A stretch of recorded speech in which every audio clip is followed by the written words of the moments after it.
Bismillahirrahmanirrahim.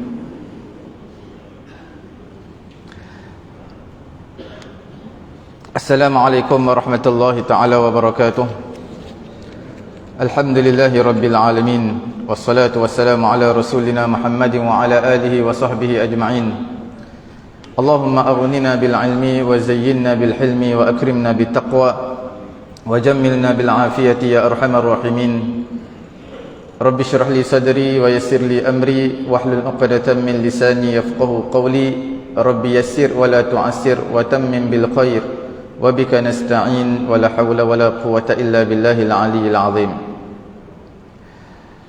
Alhamdulillah, yang saya muliakan Tuan Imam, Tuan Bilal, Nazir Masjid dan seluruh ADK Masjid dan juga tuan-tuan, puan-puan yang dirahmati Allah Subhanahu wa taala. Alhamdulillah, pada pagi ini kita sama-sama melihat dalam tafsir tafsir ayat hukum hakam mengenai dengan waktu-waktu yang dilarang anak-anak, kanak-kanak masuk ke dalam bilik ibu ataupun bapanya. Pada ayat ke-58 sehingga ayat ke-60 daripada surah An-Nur, juzuk yang ke-18. Untuk pengetahuan tuan-tuan dan juga puan-puan yang dirahmati Allah Subhanahu wa taala, dalam surah An-Nur adalah satu-satunya surah yang banyak membincangkan tentang hukum hakam, terutama mengenai dengan sosial, mengenai dengan hubungan sesama masyarakat. Kalau kita lihat dalam surah An-Nur pada ayat-ayat yang awal sekali menceritakan mengenai dengan hukuman zina, kerana zina ini adalah untuk memelihara masyarakat, keharmonian masyarakat, mengelakkan kecelaruan nasab. Pada page yang pertama surah An-Nur. Kemudian pada page yang pertama juga membincangkan mengenai dengan hukum li'an. Apa itu li'an? Dalam munakahat ini, dalam bab li'an antara satu-satunya bab seorang suami dan juga isteri tidak boleh bersama selama-lamanya. Dalam bab li'an ini, iaitu suami akan bersumpah dengan 5 kali sumpah. Begitu juga isteri akan bersumpah. Yang mana seseorang suami melihat isterinya berzina contoh, dan tidak dapat mendatangkan 4 orang saksi, terpaksa dia bersumpah dengan sumpah li'an. Dan sumpah li'an ini sumpah yang amat berat, dan juga tidak boleh bersama lagi dengan isterinya untuk selama-lamanya, walaupun dengan pernikahan yang baru. Kemudian dalam surah An-Nur pada page yang kedua menceritakan tentang kisah bagaimana Aisyah radhiyallahu taala anha telah difitnah oleh Abdullah bin Ubay bin Salul, ketua orang-orang munafik, dan juga secara amnya orang-orang munafik mereka memfitnah Aisyah radhiyallahu taala anha kerana bersama dengan Safwan bin Mu'attal. Kisahnya amat panjang seperti mana diriwayatkan oleh Imam Al-Bukhari, sehingga ditegur oleh Allah Subhanahu wa taala perbuatan Sayyidina Abu Bakar kerana tidak mahu memberi nafkah kepada kaum kerabatnya. Kerana salah seorang daripada kaum kerabatnya itu adalah orang yang terjebak dalam isu memfitnah anaknya Aisyah radhiyallahu taala anha. Dalam surah An-Nur, dalam page yang ketiga lebih kurang membincangkan tentang hukum hakam seseorang yang nak masuk ke dalam rumahnya, sama ada rumahnya ataupun rumah orang lain, perlu memberi salam terlebih dahulu, perlu minta izin terlebih dahulu. Kemudian ini semua tentang hubungan kemasyarakatan. Kemudian selepas daripada itu dalam surah An-Nur adalah menceritakan tentang hukum hakam tundukkan pandangan. Tak kira lelaki pun tundukkan pandangan, perempuan pun tundukkan pandangan. Kerana ini adalah satu perkara yang penting. Ini adalah satu muqaddimah, satu pendahuluan sebelum berlakunya zina. Zina berlaku adalah kerana zina yang kecil dahulu, itu pandangan ataupun anggota-anggota badan yang lain, sebelum berlakunya zina yang besar. Selepas daripada itu Allah Subhanahu wa taala menceritakan tentang hukum hakam mengenai dengan anak-anak memasuki rumah, bilik ibu dan juga ayahnya. Selepas daripada itu Allah Subhanahu Wa Taala menceritakan antara bab-bab ataupun babak-babak terakhir dalam surah An-Nur. Allah Subhanahu Wa Taala menceritakan tentang seseorang yang singgah rumah makciknya, rumah ayahnya, rumah adik-beradiknya. Ada adab yang diajar. Adakah berdosa makan sekali ataupun tidak, mengambil makanan di rumah yang kita kenali, adik-beradik kita, kaum kerabat kita. Ini semua dibincangkan secara detail dalam surah An-Nur, nak menggambarkan akhlak ini satu perkara yang penting. Kerana akhlak ini antara sabdaan Nabi, orang yang mendapat maqam ataupun tempat manzilah yang tertinggi di syurga nanti adalah siapa? Ahasinukum akhlaqan, orang yang baik akhlaknya. Kita lihat dalam surah An-Nur pada ayat yang ke-58, antara bab-bab yang saya sebutkan tadi itu adalah poin-poin yang penting. Yang satu bab yang besar yang disebutkan dalam surah An-Nur, semua itu adalah untuk memelihara kemasyarakatan, hubungan kemasyarakatan. Dan satu lagi, kalau tuan-tuan dan juga puan-puan yang dirahmati Allah, kalau ada masa, bacalah tafsir dalam suratul Hujurat. Suratul Hujurat juga adalah mengajar daripada awal sehingga ke akhir, mengajar kepada kita hukum hakam mengenai adab seseorang manusia itu. Kita lihat dalam surah An-Nur ayat ke-58. A'udzubillahi minasyaitonirrajim.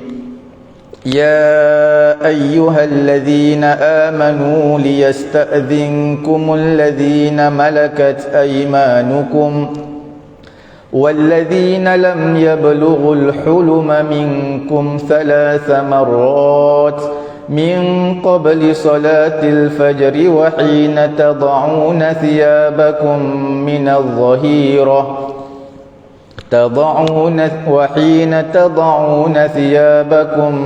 الظهيرة ومن بعد صلاة العشاء 3 عورات لكم ليس عليكم ولا عليهم جناح بعدهن طوافون عليكم بعضكم على بعض كذلك يبين الله لكم الآيات والله عليم حكيم. Ayat ke-58, wahai orang beriman, hendaklah minta izin di kalangan kamu. Siapa yang minta izin ini? Iaitu hamba. Pada zaman sekarang dah tak ada hamba kamu. Walladzina lam yablughul huluma minkum, ataupun dan juga kanak-kanak yang belum baligh. Kanak-kanak yang belum baligh ini ada pada zaman kita, hamba tak ada. 3 marrat, minta izin pada 3 tempat. Min qabli salatil fajr, sebelum sembahyang fajar. Fajar ni makna sembahyang subuh lah. Sebelum sembahyang subuh. Kerana sebelum waktu subuh, sebelum subuh ni adalah waktu tidur. Walaupun itu waktu terbaik untuk kita sembahyang. Dan sebelum fajar ini, sebelum subuh adalah, kalau ikut daripada perbuatan Sayyidina Umar, Sayyidina Umar Ibn Al-Khattab, apa yang dia buat, dia akan pesan kepada hamba dia Nafi', supaya setiap kali datangnya waktu sahur sebelum subuh, ingatkan dia, kerana itu adalah waktu yang terbaik untuk istighfar. Kalau kita jangan lambat bangun, sebahagian kita sembahyang tahajud tu, tetapi yang sentiasa bangun awal, maka waktu sahur adalah waktu istighfar. Sebab apa sahur antara waktu terbaik untuk istighfar? Allah Subhanahu Wa Taala memberitahu dalam surah Al-Imran, as-sabirina was-sadiqina wal-qanitina wal-mufiqina wal-mustaghfirina bil ashar. Orang yang beristighfar pada waktu sahur. Sebab apa disebutkan waktu sahur? Kerana waktu itu penting. Setiap kalimah yang Quran datangkan, ashar, waktu sahur, menunjukkan waktu itu adalah waktu yang penting. Kalau tak cukup sekadar Allah sebut wal mustaghfirin, tapi disebutkan wal mustaghfirin bil ashar, beristighfar pada waktu sahur.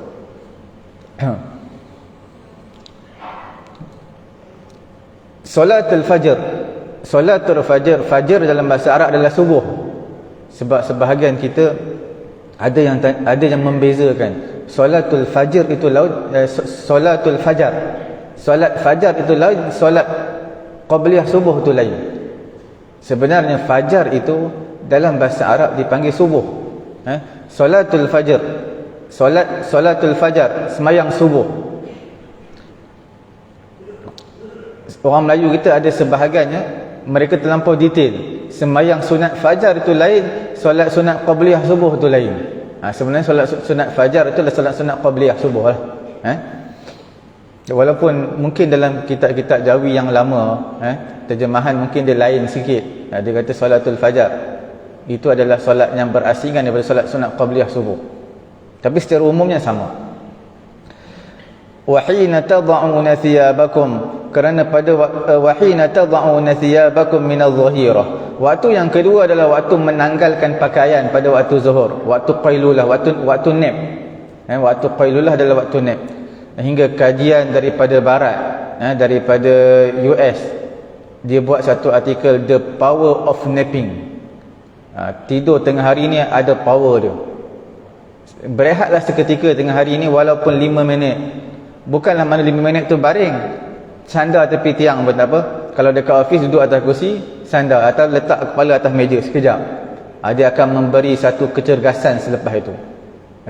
Itulah waktu yang terbaik sebenarnya untuk kita berehat seketika.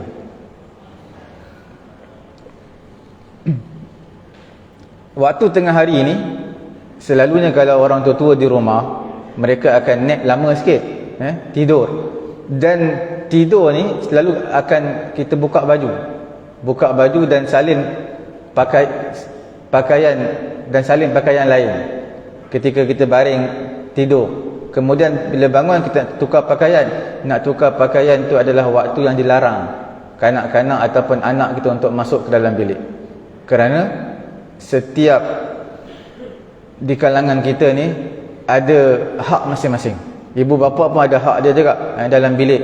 Jadi nak buka baju, anak-anak yang nak masuk ke dalam bilik tersebut, maksudnya anak-anak yang belum balik, bukan anak yang balik. Anak yang balik memang kena minta izin lah. Anak yang balik ini dalam setiap situasi kena minta izin. Maksud dalam ayat ini adalah walladzina lam yablughul hulum, orang yang tak balik lagi, kanak-kanak yang tak balik. Masuk 3 tempat ini, waktu 3 tempat ini adalah perlu meminta izin terlebih dahulu. Kemudian yang ketiganya wa min ba'di salatil isya, selepas daripada sembahyang isya. Sebab selepas sembahyang isya ni waktu tidur. Waktu yang terbaik tidur adalah lepas sembahyang isya lah. Kalau tak ada kerja apa-apa. Tak ada kerja ni maksud tak ada kitab yang perlu dibaca, tidak ada perkara yang perlu dibincangkan, tak ada urusan yang penting. Dan tak ada kerja-kerja lain, maka tidur itu lebih baik berbanding kita makan, minum ataupun kita lepak di sana, rehat kita lepak di luar, lepak di kedai dan sebagainya. Tidur itu lebih baik lepas isyak. Sebab tu lepas daripada isyak, tak kira lepas isyak tu lepas sejam ke 2 jam ke 3 jam, maka kanak-kanak yang nak masuk ke dalam bilik ibu dan bapanya perlu meminta izin terlebih dahulu. Salasu auratil lakum, ini Islam mengiktiraf hak apa? Hak individu itu, iaitu sebagai ibu dan ayah mereka ada hak. Ini adalah waktu aurat mereka. Laisa alaikum wala alaihim junahun ba'dahun, tak berdosa kepada kamu dan kepada mereka selain daripada 3 waktu ni. Selain daripada 3 waktu ni, kanak-kanak nak masuk, anak-anak kamu nak masuklah. Selain 3 waktu ni tak berdosa. Sebenarnya kanak-kanak yang belum balik ni, kalau ikutkan 3 waktu yang disebutkan, jadi kalau masuk pun taklah berdosa. Sebab dia kanak-kanak, dia memang tak ada dosa. Kita pun sebab dia masih kanak-kanak, tak sampai pemikiran ataupun kematangan sebenar, jadi dia masuk, tak berdosa juga. Kita pun tak berdosa sebab kita dah bagi nasihat. Inilah Islam nak menggambarkan kepada kita akhlak, mengajar kepada seseorang itu akhlak.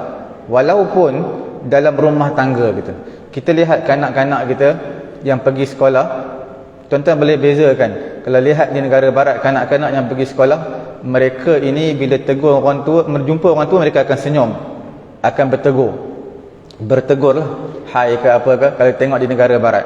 Tapi di negara kita Malaysia ini, kanak-kanak pergi sekolah juga, Tapi kadang-kadang jumpa dengan orang tua tak nak salam, tak nak beri salam, tak nak tegur, tak nak senyum. Bukan kata orang luar, sesama kaum kerabat kita, iaitu pakcik, makcik kita, adik-beradik kita, anak-anak saudara tak nak tegur. Inilah akhlak ataupun mentaliti yang kita perlu ajarkan kepada mereka, supaya perkara ini sebenarnya Islam dah ajar dulu lagi. Tawafuna alaikum ba'dukum ala ba'd. Sebab apa tak berdosa mereka ni masuk pada waktu selain 3 waktu ini? Kerana mereka ini kan kanak-kanak yang belum balik, yang memang manja dengan ibu ataupun bapanya, yang selalu berkeliaran dekat dalam rumah ataupun sekeliling rumah. Dia tak berdosa kepada mereka. Sama juga dengan hukum kucing. Kalau kita tengok tawafun, kucing ini binatang yang jinak, yang selalu berkeliaran keliling kita. Bukan kata di rumah, di masjid surau pun sebahagian tempat ada kucing juga. Kadang-kadang masuk di celah-celah soft. Jadi bila mana masuk di celah-celah soft bersama, kadang-kadang kita tengah duduk antara dua sujud, duduk baring atas kain kita. Adakah perkara ini membatalkan solat? Kerana setiap bulu binatang yang tak boleh dimakan tertanggal adalah najis. Untuk pengetahuan tuan-tuan juga perempuan dirahmati Allah Subhanahu wa taala, binatang bulu binatang yang tak boleh dimakan tertanggal daripada tubuhnya adalah najis. Lembu tertanggal bulunya daripada tubuhnya, itu tidak najis. Kita tunggang kerbau, lembu, ataupun kita tunggang apa lagi, kuda, kita tunggang dia, kemudian kita semayang, lekat bulu-bulu di seluar, di kain kita, tak batal semayang. Sebab kuda boleh makan, lembu boleh makan, kerbau boleh makan. Bulu yang tertanggal tidak najis. Kucing tak boleh makan, bulu yang tertanggal itu najis.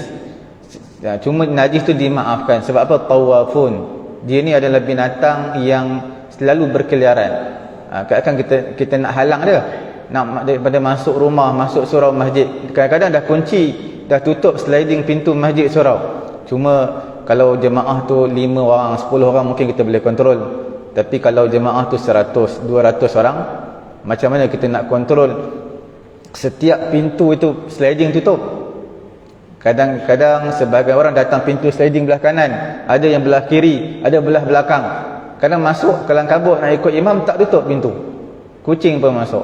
Itu perkara yang di luar daripada batasan kemampuan kita lah, terutama AJK masjid. Macam mana dia nak kontrol semua tu? Takkan nak suruh setiap pintu kena ada pengawal jaga. Setiap pintu ada pengawal jaga, susah lah, dia pun nak semayang juga. Sebab isu binatang kucing bukan isu besar pun.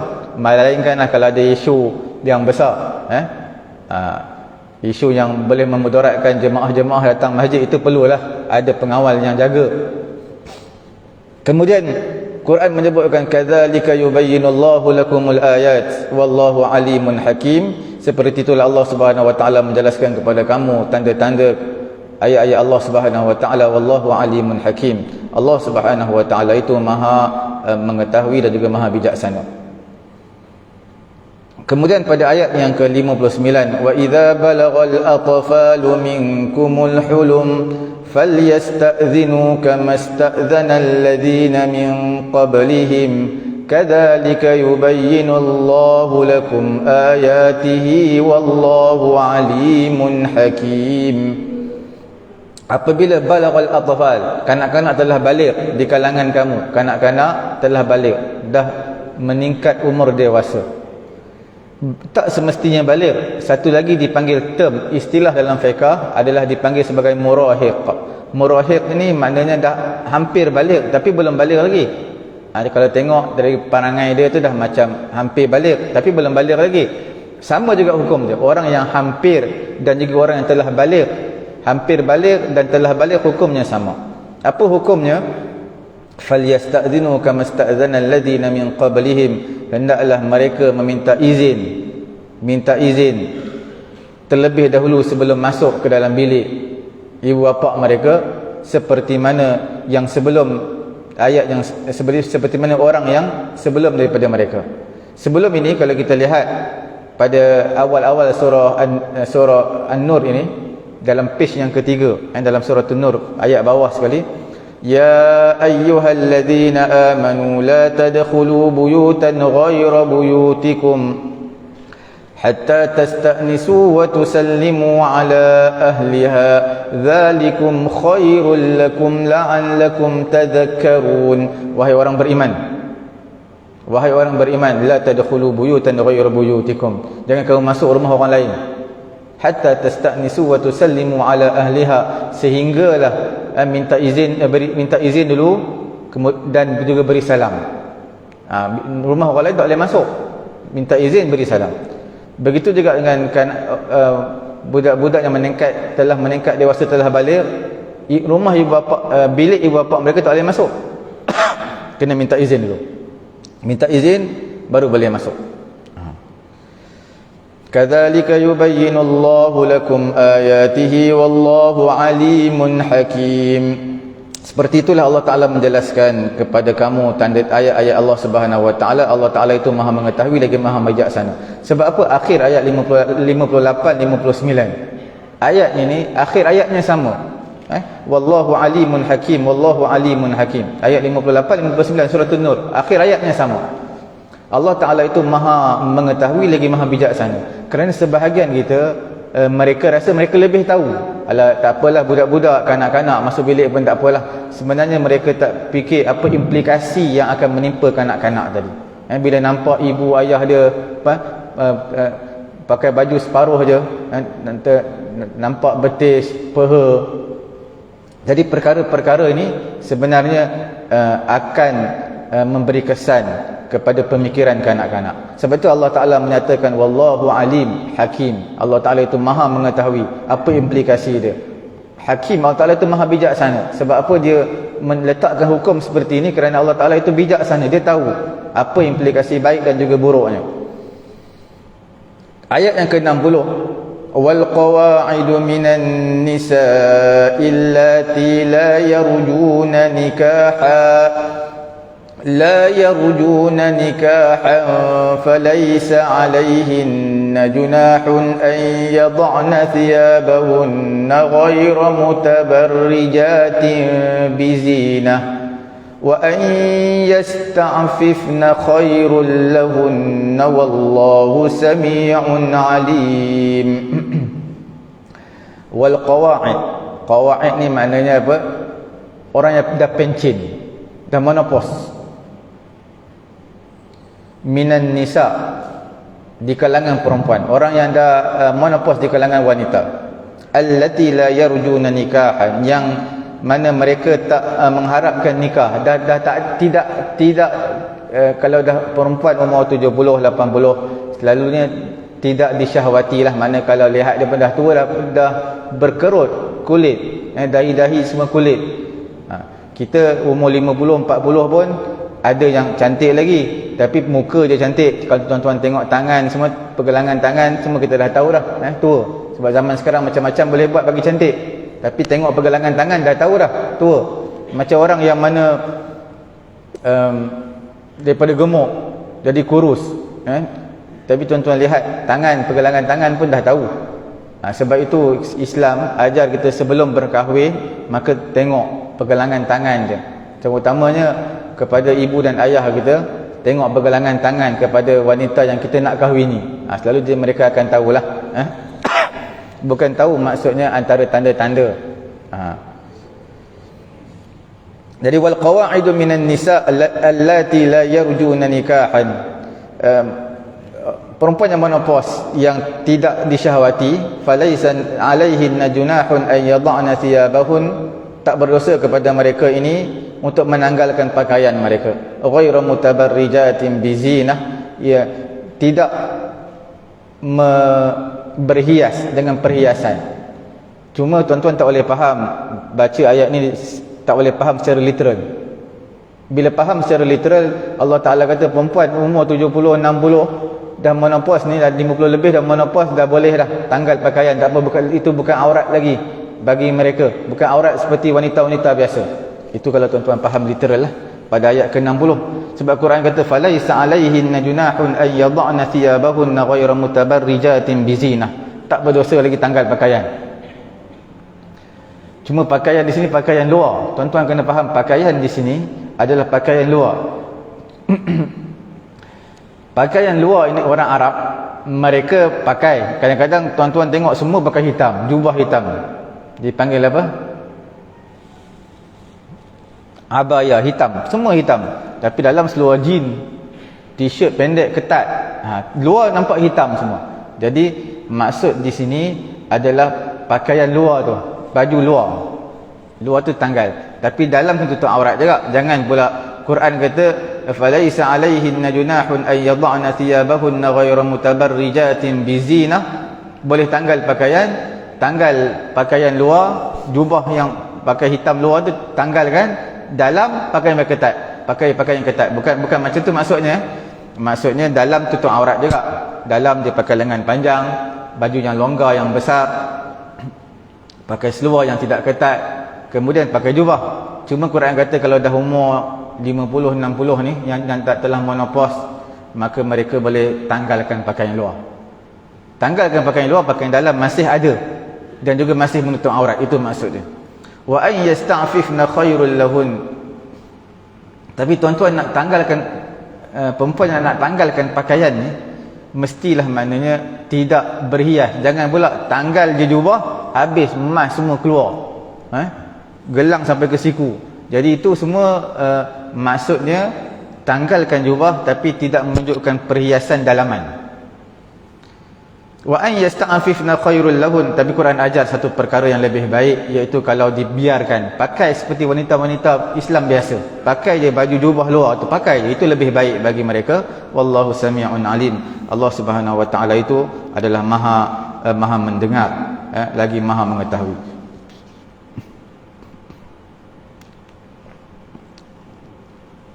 Dalam ayat 58, tuan-tuan lihat 3 waktu yang diharamkan, bukan diharamkan, 3 waktu yang tak dibenarkan untuk anak masuk ke bilik ibu dan ayahnya min ba'di salatil isya.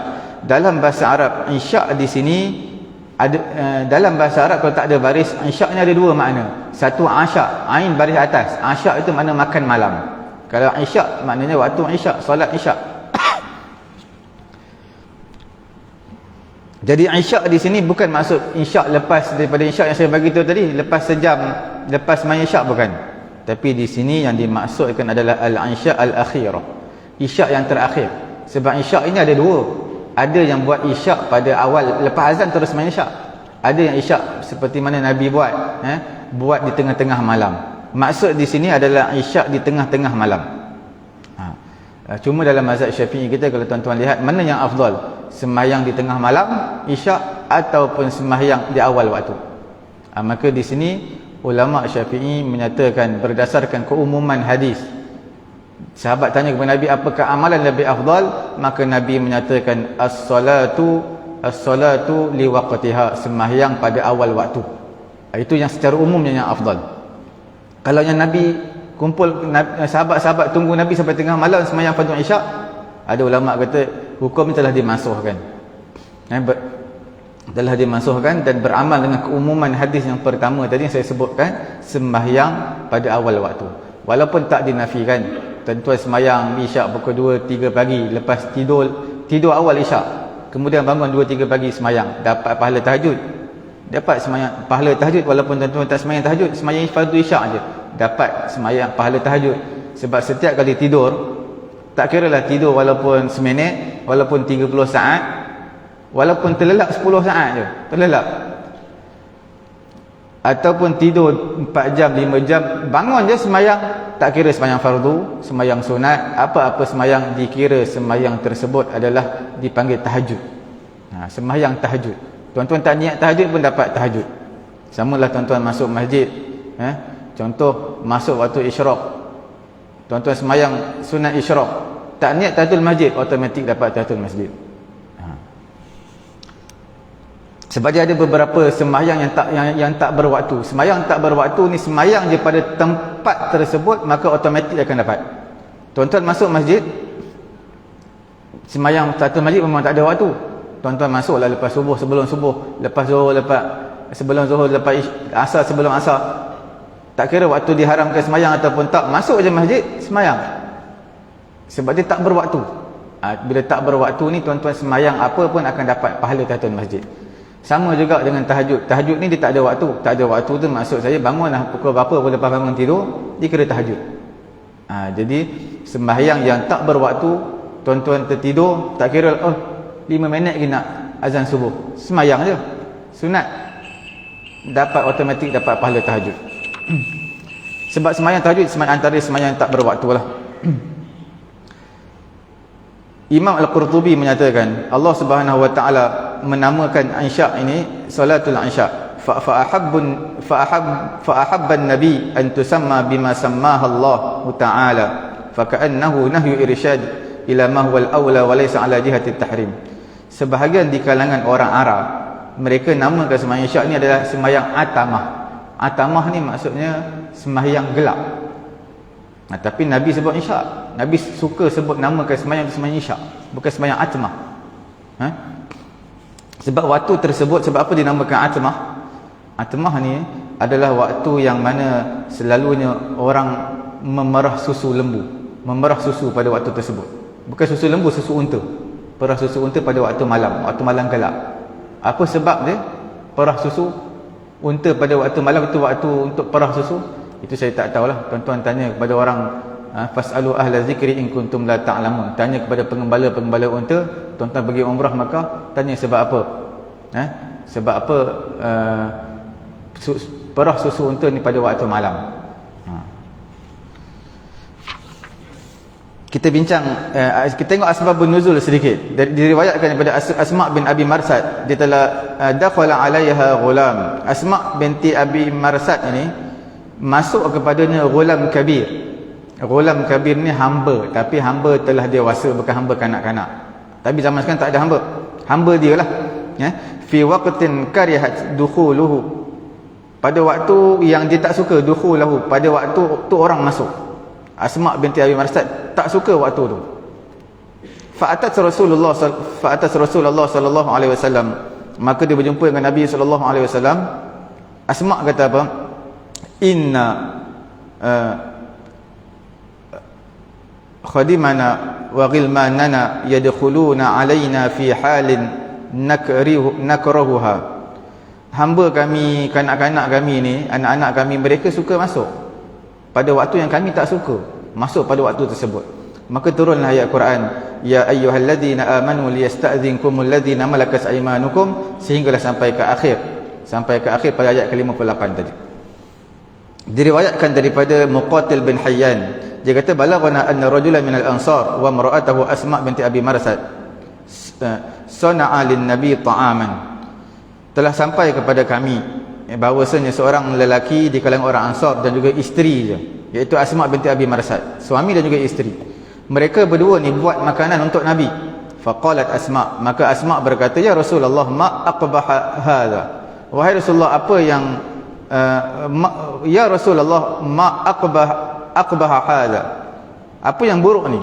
Innahu la yadkhul ala al-mar'ah wa zawjiha ghulamuhuma wa huma fi thawbin wahid bighairi iznin. Nabi kata yang antara perkara yang terburuk, paling buruk adalah seorang suami dan juga isteri berada dalam satu selimut, berada di atas katil dalam satu selimut. Tiba-tiba kanak-kanak dia masuk, anak dia masuk tanpa izin dia. Itu perkara yang tidak elok, yang tidak disukai.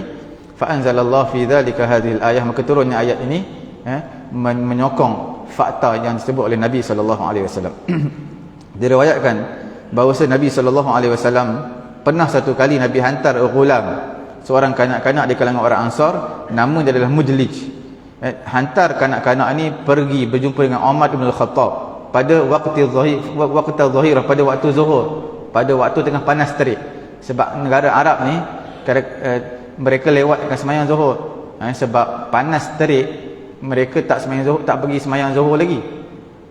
Mana zuhur mereka dilewatkan sikit sampai waktu tu agak reda. Sebab bila panas ni, tuan-tuan tahulah, bila keadaan yang panas sangat di negara Arab, nak keluar tu susah, berat. Nak keluar tu rasa panas sangat. Jadi sebab itu diberikan uzuran untuk sembahyang, dilambatkan sikit sembahyang zuhur. Dan itulah waktu orang selalu tidur pun, sebab panas.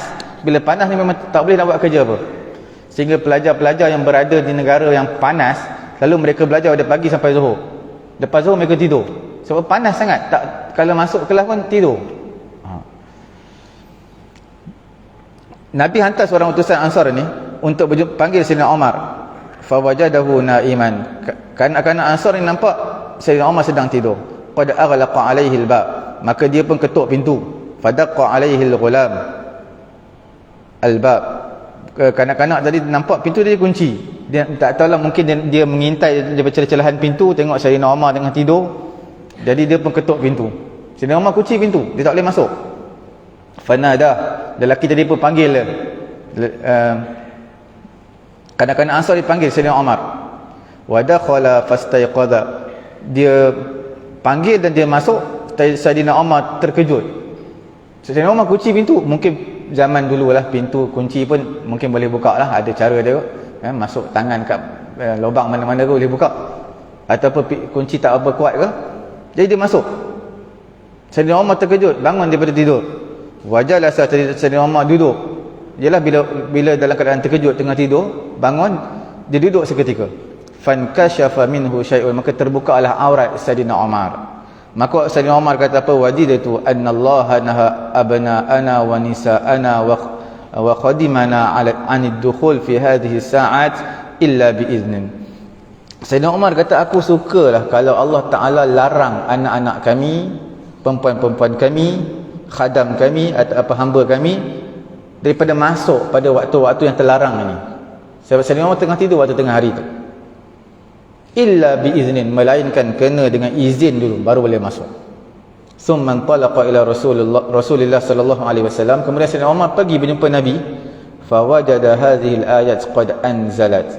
Maka Sayyidina Umar lihat, Sayyidina Umar dapati ayat ini, ayat 58 ni, ya ayyuhalladzina amanu liyasta'dzinkumul ladzina malakat aymanukum. Ayat ni telah turun. Sayyidina Umar baru nak bagi tahu Nabi tentang apa? Kesukaan Sayyidina Umar ni, supaya kalau bolehlah kanak-kanak nak masuk, anak-anak nak masuk rumah kita ni, bilik kita, minta izin dulu. Minta izin pada waktu-waktu yang tertentu. Sayyidina Umar baru nak kemukakan perkara ini kepada Nabi, rupanya ayat dah pun turun. Maka Sayyidina Umar sujud bersyukur kepada Allah Subhanahu Wa Taala. Kerana Sayyidina Umar ini ada beberapa ayat lah, ada beberapa isu yang mana ayat ini turun bertepatan dengan kehendak Sayyidina Umar. Di antaranya ketika mana Sayyidina Umar nak supaya di belakang maqam Ibrahim dilaksanakan sembahyang sunat di situ. Kemudian ayat Quran turun. Wa idz ja'alna al-baita masabatan lin-nas. Ayat Quran turun menyokong pendapat Sayyidina Umar, iaitu solat sunat adalah di belakang maqam Ibrahim, di mana di Makkahul Mukarramah. Antaranya yang pendapat yang Quran turun yang sama dengan pendapat Sayyidina Umar adalah ketika mana ayat jilbab, ayat tudung, mengenai pakai tudung lah. Sebab isteri-isteri Nabi yang keluar pada ketika itu belum ayat perintah untuk wajib memakai jilbab. Jilbab ni ada ulama kata tudung. Jadi Sayyidina Umar khawatir, takut orang munafik ini, hati mereka ni hati yang kotor, takut mereka kacau isteri Nabi. Sayyidina Umar baru nak aju kepada Nabi, ayat turun. Ataupun Sayyidina Umar dah mengajukan kepada Nabi, ayat pun turun sokong pendapat Sayyidina Umar. Dan ada beberapa lagi peristiwa yang lain yang mana Sayyidina Umar kemukakan pendapat dia, ayat Quran turun sama, seolah-olah support pendapat Sayyidina Umar. Kemudian yang terakhir pada hari ini kita lihat mengenai dengan minta izin. Minta izin ni hukumnya wajib ke ataupun sunat? Sebab dalam Quran tadi ayat 58, ya ayyuhalladzina amanu liyasta'zinkumul ladzina malakat aymanukum. Liyasta'zin ini adalah hendaklah meminta izin. Kalau tuan-tuan ada belajar usulul fiqh, iaitu pengajian yang menyatakan tentang dasar hukum hakam sebelum keluarnya hukum fiqh.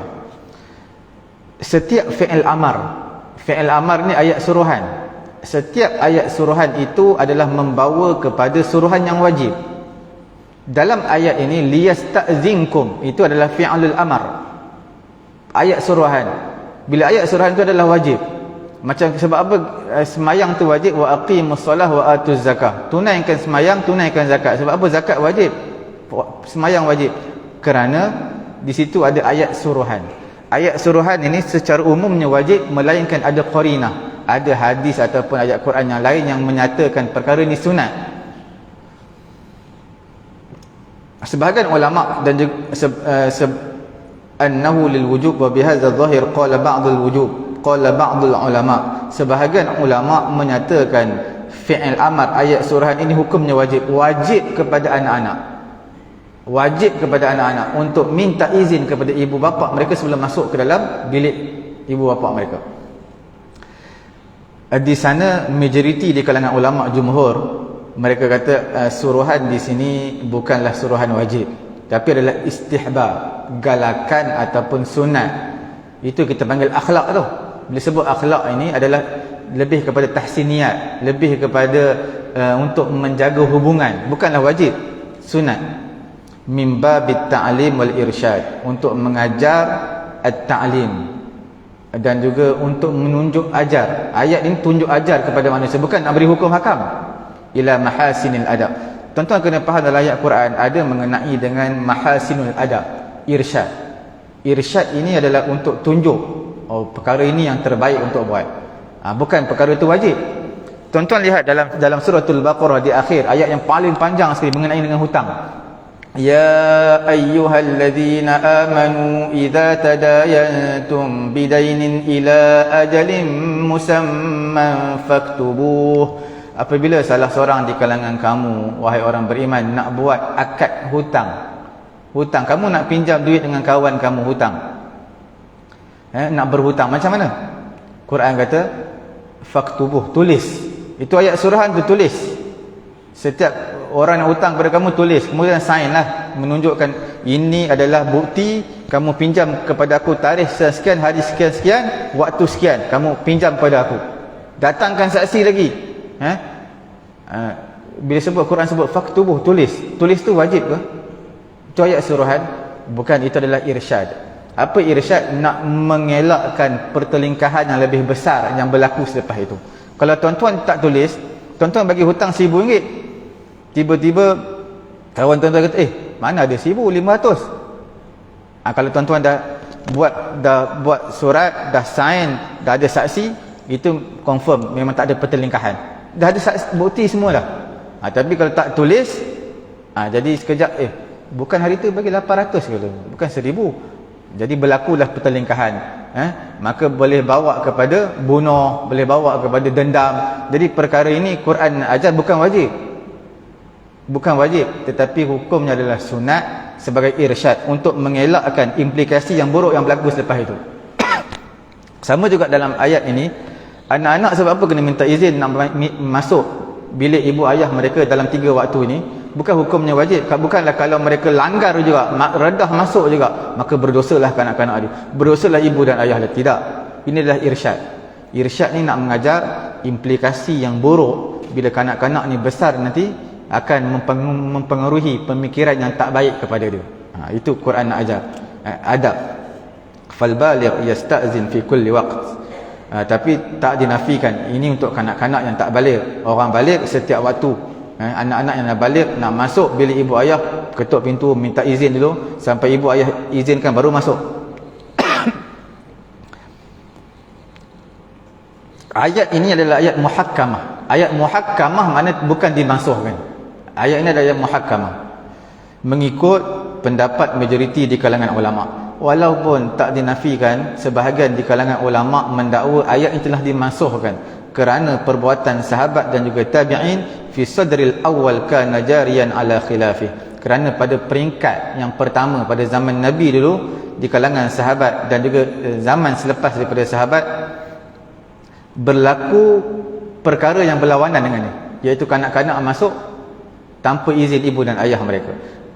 Tuan-tuan kena ingat, perbuatan sahabat, apa yang sahabat buat itu bukan sebagai dalil fatwa yang boleh difatwakan. Sebab perbuatan sahabat ataupun percakapan pendapat sahabat itu mengikut mazhab Syafi'i kita juga majoriti di kalangan ulama bukan sebagai sumber dalil yang utama. Walaupun sebahagian ulama menerima pendapat fatwa sahabat juga sebagai dalil, sebagai sumber dalil. Pendapat yang sahih ayat yang 58 ini surah An-Nur bukan ayat yang dimansuhkan seperti mana telah disebut oleh Imam Al-Qurtubi dan juga perkataan Ibnu Abbas menunjukkan ayat ini tidak dimansuhkan sama sekali. Ada yang berpendapat ayat suruhan ini adalah muta'alliq berkaitan dengan sebab. Falamma zala sabab zalal hukum. Bila hilang sebab hilang hukum. Sebab apa? Kena minta izin sebab ibu bapa tak selesa waktu itu untuk mereka masuk ke bilik mereka. Untuk kanak-kanak masuk. Ibu bapa tidak selesa. Bila ada sebab ibu bapa tak selesa, maka ada hukum tak boleh masuk. Kalau tak ada sebab, maka boleh masuk. Walaupun sebahagian ulama ada menunjukkan perkara ini, sebenarnya ayat ini adalah umum. Bukan kira ada sebab ataupun tidak. Cukup sekadar itu dulu pengajian kita pada pagi ini. Mudah-mudahan Allah Subhanahu Wa Taala beri kefahaman kepada kita. Dan ini saya nak beritahu kepada tuan-tuan, Islam amat menitik beratkan kepada kita hubungan, bukan kata kemasyarakatan, hubungan dalam keluarga pun dititik beratkan, sehingga mengajar kepada kita adab-adab dalam rumah dan mengajar kepada anak-anak sifat-sifat adab-adab terpuji. Ini sekaligus menunjukkan kepada kita adab ini bukan belajar dari luar, bukan belajar di sekolah, daripada rumah telah dididik anak-anak ini. Barulah daripada keluarga yang baik, maka membentuk masyarakat yang baik. Bila membentuk masyarakat yang baik, maka negara akan jadi baik. Bila negara, masyarakat semua baik, maka perkara-perkara yang tak baik maka akan terhindar daripada anak cucu kita. Cukup sekadar itu dulu. Mudah-mudahan Allah Subhanahu Wa Taala memberi kefahaman kepada kita. Kita tutup majlis dengan tasbih kafarah dan juga suratul Asr. Subhanallahumma wa bihamdihi, subhanakallahumma wa bihamdika, asyhadu an la ilaha illa anta, astaghfiruka wa atubu ilaik. Bismillahirrahmanirrahim. Wal 'asri innal insana lafi khusr illa allazina amanu wa 'amilus solihat wa tawassaw bil haqq wa tawassaw bis sabr. Bismillahirrahmanirrahim. Alhamdulillahi rabbil alamin, wassalatu wassalamu ala rasulina Muhammadin wa ala alihi wa sahbihi ajma'in. Allahumma anfa'na bima 'allamtana wa 'allimna ma yanfa'una wa zidna 'ilma. Alhamdulillahi ala kulli hal wa na'udzu billahi min hali ahli an-nar. Wa sallallahu ala sayyidina Muhammadin wa ala alihi wa sahbihi ajma'in. Alhamdulillahi rabbil alamin. Taqabbalallahu minna.